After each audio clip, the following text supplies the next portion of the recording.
लेकिन आज भारत में 500 से ज्यादा पाकिस्तान बन चुके हैं और हमने बनने दिए। हम खामोश रहे। कश्मीर में 2,500 कश्मीरी हिंदू पंडितों, महिलाओं, बच्चों को माफ किया, रेप किया, मर्डर किया, लूटा। 5.5 लाख लोगों को उस जम्मू कश्मीर से भागने के लिए मजबूर किया जो कश्यप ऋषि के ओरिजिनल वंशज थे। इस देश में कोई प्रतिक्रिया नहीं हुई। हम क्यों दें? हमारा क्या काम है? वो कश्मीरी जाने, बंगाल वाले वो जाने, हमसे क्या मतलब। हमारे यहां जब होगा तब हम देखेंगे, तब तक आप रहेंगे। जिंदा कौमें अपने छोटे से 100 बाई 100 के घर से बहुत दूर सोचती है। जमीन पर टुकड़ों में रहना तो इस सनातनी समाज ने अब देखा है, नहीं तो जमीन का कोई कंसेप्ट ही नहीं था बेचने का हमारे यहां तो।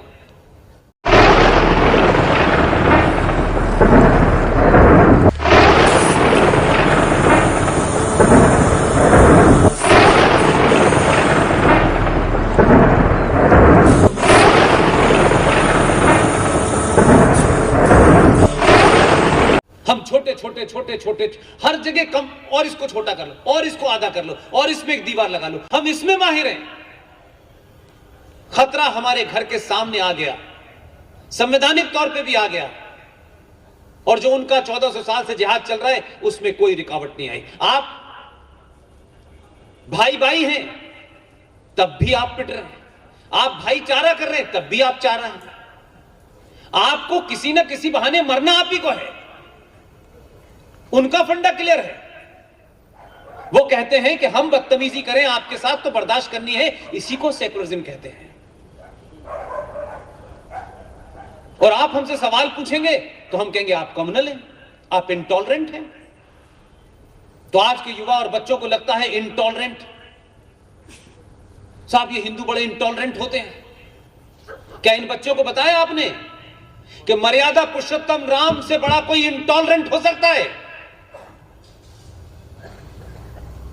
मर्यादा पुरुषोत्तम राम ने रावण के प्रति, राक्षसों के प्रति टॉलरेंस दिखाई होती तो आज यह दिन होता?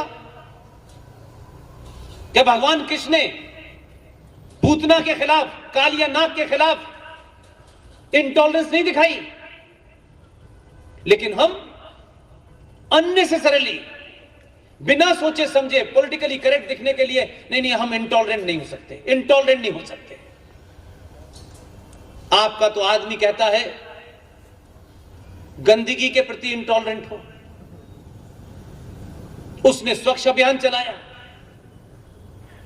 क्योंकि आपने सोचा कि सड़क के किनारे जो कूड़ा पड़ा है यही इसका मतलब है। पता नहीं आप कैसे गुजराती हैं, मुझसे ज्यादा बेहतर आपको समझना चाहिए था। मुझे उस वक्त भी पूरा अंदाजा था कि यह सड़क के किनारे पड़ी हुई गंदगी को उठाने का स्वच्छ अभियान नहीं चला रहा है, ये इस सड़क पे जो वैचारिक विचारधारा चल रही है ये उसको हटाने का प्लान चला रहा है। ये उसके खिलाफ आपको इंटॉलरेंट होने की बात कर रहा है। आप चाहते हैं सब काम सरकार करे, नहीं कर सकती। आप ना अपने शास्त्र पढ़ते हैं और न शस्त्रों का इस्तेमाल करते हैं। आप बहुत बड़ी बात को बहुत छोटे और हल्के अंदाज में कह के उसको समाप्त कर देते हैं। यह समस्या जिससे आज आप जूझ रहे हैं और आप उस वक्त लड़ना शुरू किए हैं जब सब कुछ आपके हाथ से निकल चुका है। सिर्फ एक ही है आपके हाथ में कि आप गिनती में अभी 100 करोड़ हैं। मुसलमानों में 73 फिरके होते हैं, 73 किस्म के मुसलमान होते हैं। न किसी सामाजिक लेवल पे यह मुहिम चली, न पॉलिटिकल लेवल पे यह मुहिम चली, और सबने उनको ये समझाया तुम कौन हो, तुम मुसलमान हो, तुम अहले हदीस नहीं हो, तुम शिया नहीं हो, सुन्नी नहीं हो, बोरा नहीं हो, ये नहीं हो, अहमदिया नहीं हो।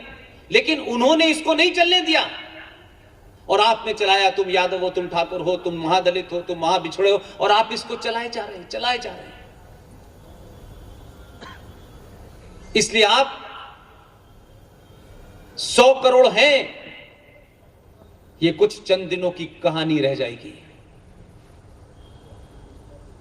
ये बड़े बड़े आपके फार्म हाउस, ये बड़े बड़े मकान, बड़ी बड़ी गाड़ियां, यही बात 1935 में लाहौर में कुछ पागलों की तरह लोग कहते थे। लोग तब भी कहते थे ये पागल टाइप के लोग हैं, क्या ऐसी बातें करते हैं। भगवान राम के दोनों पुत्र लव कुश के नाम पे जो लाहौर बना, आज वहां दिवाली नहीं होती है। 1905 वहां जाइए, लाइब्रेरी में रखा हुआ है, कोई ऐसा नहीं है कि आज इतिहास अवेलेबल नहीं है, आपके यहां भी होगा। 1935 में यही बात लाहौर में लोग चिल्ला चिल्ला के कह रहे थे, अरे नहीं नहीं क्या बात कर रहे हो, ऐसा कभी हो सकता है, हम ये हैं हम वो हैं। आज वहां नहीं है। कश्मीरियों को भी गुमराह हो गए थे, वो भी यही कह रहे थे। उन्हीं कश्मीरियों ने जो उनके साथ सदियों से साथ रहते थे, घरों में आना जाना था, खाना पीना था, उन्हीं पड़ोसी कश्मीरियों ने हथियार उठाए और उन्हीं लोगों को मारा जिनके घर में कल तक खाना खाते थे। 10 साल के बच्चे को, 20 साल की लड़की को, 40 साल की औरत को जिस तरीके से मारा है, यह कहानी इसलिए मुझे ज्यादा याद लगती है कि मेरा कैरियर तभी शुरू हुआ था। लेकिन हम हो गया, खत्म हो गए, चलो चलो चलो ठीक, कोई बात नहीं, अब यहां से, अब वहां से, अब वहां से वहां। हमने भागने की मानसिकता सीख ली है, यहां से हटे हम कहीं चले गए वहां। और कुछ लोगों ने तो हो लिया, हमने पासपोर्ट बना के रखा हुआ है। बाहर भी स्थिति ऐसी हो रही है कि पासपोर्ट वाले इधर आने वाले हैं। जो लोग अपनी जमीन छोड़ देते हैं वो वैसा ही है कि वो अपनी मां छोड़ देते हैं। इसलिए मां दुनिया की सच्चाई है। इसे हम धरती मां ऐसे नहीं कहते, हर शब्द के साथ में कोई चीज लगी है, उसका इमोशनल कनेक्ट होता है। हम गंगा को गंगा मां ऐसे नहीं कहते, उसके साथ में कोई कनेक्ट है हमारा। हम आज अपने बच्चों को जो बात समझाना चाहते हैं वो नहीं समझ रहे, क्योंकि आप अपने बच्चे को हाई स्कूल में आते ही पहले ये पूछते हैं क्या सब्जेक्ट लिए, इससे तुम क्या बनोगे, इसमें कितना स्कोप है। उसे हम बिना बनाए मानते नहीं है, खामेखा उसे बना देते हैं। हम उसे एक अच्छा बहादुर पुरुषार्थी बेटा बेटी नहीं बनाते, उसे चलती फिरती मार्कशीट बना देते हैं। इसके 90% आए हैं, ये बहुत इंटेलिजेंट, ये पढ़ता नहीं है, आपने क्या बना दिया है। मार्कशीट रोजगार दिला सकती है, मार्कशीट राष्ट्र नहीं बचा सकती। पूरी दुनिया का इतिहास है, और आप अपने देश में देख लीजिए, जिनकी मार्कशीट बड़ी मजबूत थी उनके कैरियर बड़े अच्छे बने हैं। जो स्कूल ही नहीं गया, जिसकी कोई मार्कशीट ही नहीं है, उसकी मार्कशीट में 9 सब्जेक्टों में लिखा है चाय बेचना, चाय बेचना, चाय बेचना, चाय बेचना। यह काम वही कर पा रहा है। वो यूएनओ में गए थे, वहां से आ गए, वो घूम रहे हैं, पाकिस्तान जाते हैं और बयान देते हैं कि भारत जो है पाकिस्तान बन गया है। अपनी पत्नी के बारे में नहीं बताते कि वो होटल में कैसे मरी पाई गई। बहुत बड़े लोग हैं, मर्डर का चार्ज लगा होने के बाद भी समाज में पूरे जोशो खरोश के साथ रहते हैं। इसलिए मार्कशीट कुछ कुछ कर देगी, लेकिन ये मातृभूमि, ये राष्ट्र नहीं रहेगा तो आपकी मार्कशीट कहीं काम नहीं आएगी। जितनी जरूरत है उससे ज्यादा एक्सटीड मत कीजिए। भारत सरकार के पास 2 करोड़ से ज्यादा जॉब नहीं है, सबको दे भी दे तब भी क्या होगा। आप तो इनोवेटिव लोग हैं, आपने धीरे धीरे सब कुछ छोड़ना शुरू कर दिया। तो जिस लैंड जिहाद की चर्चा आज आप कर रहे हैं, क्या आपने कभी रोजगार जिहाद पे बात सुनी आज तक? प्रोफेशन जिहाद पे कभी बात सुनी आज तक? क्योंकि आपको कोई फर्क नहीं पड़ रहा। आपको अंदाजा नहीं है कि 9 दुर्गों में लौकी 90 रुपए किलो क्यों बिक रही है। यह सब्जी महंगी कैसे हो जाती है, सस्ती कैसे हो जाती है, यह अंदाजा नहीं है। क्योंकि हमने अपने बच्चे को समाज में ठीक दिखे, हमारी जो खोखली शान है वो दिखनी चाहिए।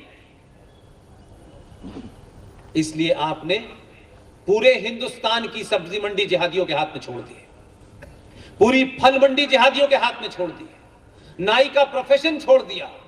यादव साहब को यादव होने का बड़ा गर्व था, उनकी बहस आजम का खोल के ले गया।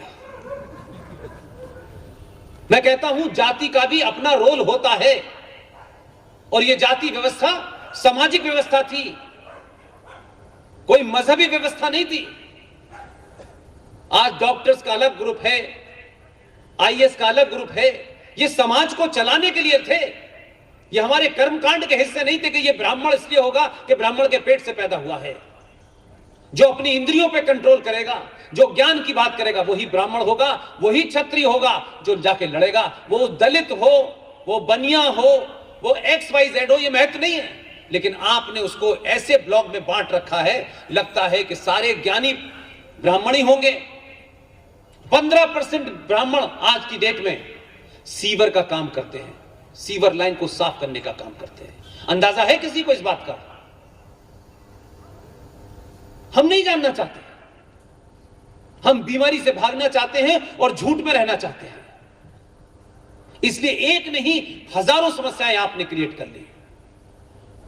जो व्यवस्था आपके समाज की थी, उस व्यवस्था में सब कुछ था। उस गुरुकुल में जो हिंदू संस्कारों से शादी होती थी, उसमें नाई का भी रोल था, धोबी का भी रोल था, कामवाली का भी रोल था। वो किस जाति की थी, किस जाति की नहीं है, ये महत्व नहीं था। और जब उसका रोल आता था तो उसकी बात ही माननी पड़ती थी, कितने भी बड़े आप ठाकुर साहब हो। अगर नाई ने कह दिया ये नहीं होगा तो भाई ये नहीं होगा। उस व्यवस्था को आपने तोड़ दिया, और इसलिए आपके यहां बेरोजगारी की एक बड़ी समस्या है। नौकरी मिलना ही रोजगार का समाधान नहीं है, और एक एजेंडे के तहत यह आपसे छीन लिया गया। कोई प्लम्बर नहीं मिलता, कोई नाई नहीं मिलता। इसलिए मंडी का राशिद यह तय करता है कि आलू आज 50 रुपए किलो बेचने हैं, तो आपको 50 रुपए किलो मिलेंगे। उसने कहा कब हमें फलों के दाम बढ़ाने, तो बढ़ा लें। उसको मालूम है खाने वाले कौन है, वो तो कुछ और ही खाते हैं। और उनके यहां ज़कात का कंसेप्ट है, और आपके यहां भी कंसेप्ट था, लेकिन जो काम पंडित जी को बताना चाहिए था वो बताया नहीं। उनके यहां ज़कात का कंसेप्ट था, वो तो 1400 साल पहले आए थे। हमारे यहां भी कंसेप्ट था कि अपनी टोटल कमाई में से 10वां हिस्सा अपने परिवार में, अपने रिश्तेदारों में, और उसके बाद समाज में जो कमजोर लोग हैं उनको देना है। तो ये जो कमाई हो रही है उसमें से ज़कात जाएगी नहीं जाएगी? और ज़कात किस काम के लिए जाएगी? गंगा जमुना पढ़ने के लिए। फिर ये इस काम के लिए जाएगी क्योंकि समाज में जो ब्राह्मण की पोजीशन है वो सबसे ताकतवर है। इसलिए हर समय में ब्राह्मणों को टारगेट जानबूझ के किया गया, ये जानते हुए कि समाज के सारे लोग ब्राह्मण की तरफ देखेंगे। अगर हमने ब्राह्मण को कंट्रोल कर लिया तो बाकी लोग तो अपने आप हो जाएंगे। इसलिए इस लव जिहाद में जो आपने रेट तय किया है कि ब्राह्मण लड़की को फंसा करके शादी करोगे तो 5 लाख रुपए मिलेंगे। क्योंकि एक ब्राह्मण परिवार में अगर ऐसा होगा तो नीचे के सारे लोग जल्दी एक्सेप्ट कर लेंगे। इसलिए आप हम सब आज ही से, अगर मेरी बात में 1% भी आपको तथ्य लगता हो, आप नहीं भी मानेंगे तो मैं नाराज नहीं होऊंगा आपसे,